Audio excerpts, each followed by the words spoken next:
Election commission 7-8 చోట్ల EVM మెషిన్లు పగలకొట్టారని చెప్తున్నారని ఆ వీడియోలన్నీ ఈసీ బహిర్గతం చేయాలని డిమాండ్ చేశారు గురజాల ఎమ్మెల్యే కాసు మహేష్ రెడ్డి. ప్రస్తుతం ఒక మాచర్లలో మాత్రమే వీడియో ఎలా బయటకు వచ్చిందని, మిగతా వీడియోల సంగతి ఏంటని ఆయన ప్రశ్నించారు.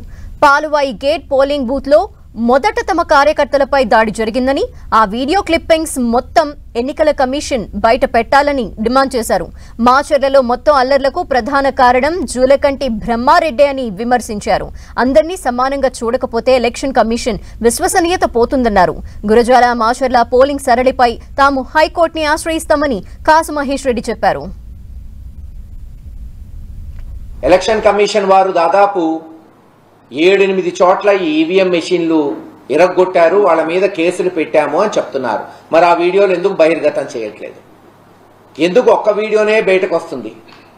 ఎందుకు తెలుగుదేశం ఇరగ్గొట్టిన వీడియోలు లేదు? అన్నీ ఏది అయితే కంప్లైంట్స్ వచ్చినాయో, ఇటు వైఎస్ఆర్సీపీ తరఫున కావచ్చు, అటు టీడీపీ తరఫున కావచ్చు, ఎందుకు ఆ వీడియోలు మీరు బహిర్గతం చెయ్యరు?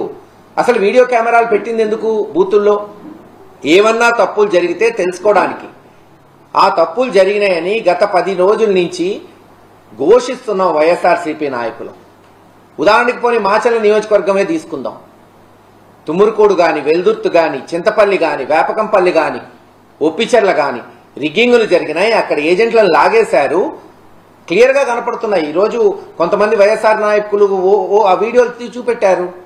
ఇదే పాలవాయి గేట్ లో మా ఏజెంట్లను బయటకు తీసుకొచ్చి కొడుతుంటే వాళ్ళని కన్సోల్ చేసింది రామకృష్ణారెడ్డి గారు. మరి అది లాగుతున్న వీడియోలు ఎందుకు చూపెట్టట్లేదు?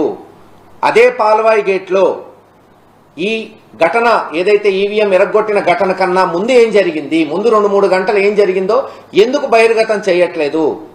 తీయండి, అన్ని వీడియోలు తీయండి. మేము చెప్పిన ఊర్లన్నీ కూడా ఒకసారి రిగ్గింగ్ జరిగిందా జరగలేదా, అందుకే కదా వీడియో కెమెరాలు పెట్టింది. మాకు ప్రూవ్ చేయండి. మేము ఈరోజు కంటెస్టింగ్ క్యాండిడేట్ గా ఒక ప్రధానమైన పార్టీకి ఆ వీడియోలు చూపెట్టి, లేదు ఇదిగో ఫ్రీ అండ్ ఫేర్ పోలింగ్ జరిగిందని మాకు ప్రూవ్ చేయాలి కదా, మాకు జనానికి చెప్పాలి కదా. ఆరోపణలు వచ్చినప్పుడు ఆ బాధ్యత ఎలక్షన్ కమిషన్ మీద ఉంటుంది కదా.